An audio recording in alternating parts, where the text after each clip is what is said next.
Good morning everyone, welcome to my channel Shilpa still life. আমার এই নতুন ব্লগে তোমাদেরকে জানাই অনেক অনেক ওয়েলকাম আর অনেক অনেক ভালোবাসা। তো এখন বেজে গেছে সকাল 9টা। এখন আমি ভাতটা বসিয়ে দিয়েছি উনুনে, কারণ কি আজকে বৃহস্পতিবার, পুজোর জোগাড় করার ছিল। এই যে পুজোটা কমপ্লিট করে নিয়েছি, এইদিকে এই যে পুজোটা কমপ্লিট করে নিয়েছি, কিন্তু লক্ষ্মী পুজো যে পুরোহিত করতে আসবে সেটার এখনো জোগাড় করা হয়নি। সেটা জোগাড় করে রাখবো।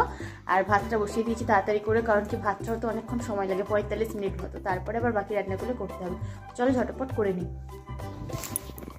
যেহেতু বৃহস্পতিবারে অনেক কাজকর্ম থাকে, সকালবেলা ঘরদোর পরিষ্কার করা, নাতা দেওয়া, তো সেই জন্য আমার দেরি হয়ে যায়। একবারে পুজো টুজো সেরে নিয়েছি, পরে আমি চা খেতে বসেছিলাম আর কি 8:30 9টার দিক করে। তার আগে বাপিদেরকে 8টার সময় চা করে দিয়েছিলাম, ওনাদের খাওয়া দাওয়া হয়ে গেছিলো। তারপরে দেখো আমি চলে এসেছি ছাদে।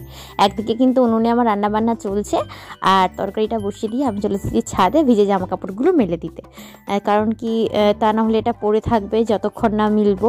আবার হচ্ছে স্নান করে কলেজে যাব, তো তখন এই যে জামা কাপড়গুলো পরবে একবার অনেকটা হয়ে যাবে, আর তখন তো আরও বেশি তাড়াহুড়ো থাকে। ছাদে আসবো কি আসবো না এরকমই ভাবতে থাকি। তো যাই হোক, চলো এখন এগুলো ঝটাপট করে মিলে দিতে থাকি। কি আর করবো, একাকে সমস্ত রকম কাজকর্মগুলো দেখভাল করতে হয়।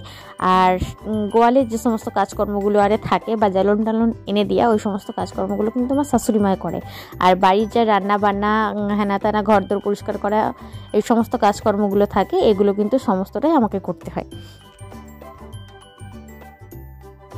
আজকে দেখো এখানে আমি বিনস আলুটা ভাজা করেছি, একটা ডিম ভাজা করে নিয়েছি। এখানে দেখো ওলকপি আর বিট টিক দিয়ে একটা তরকারি বানিয়েছি।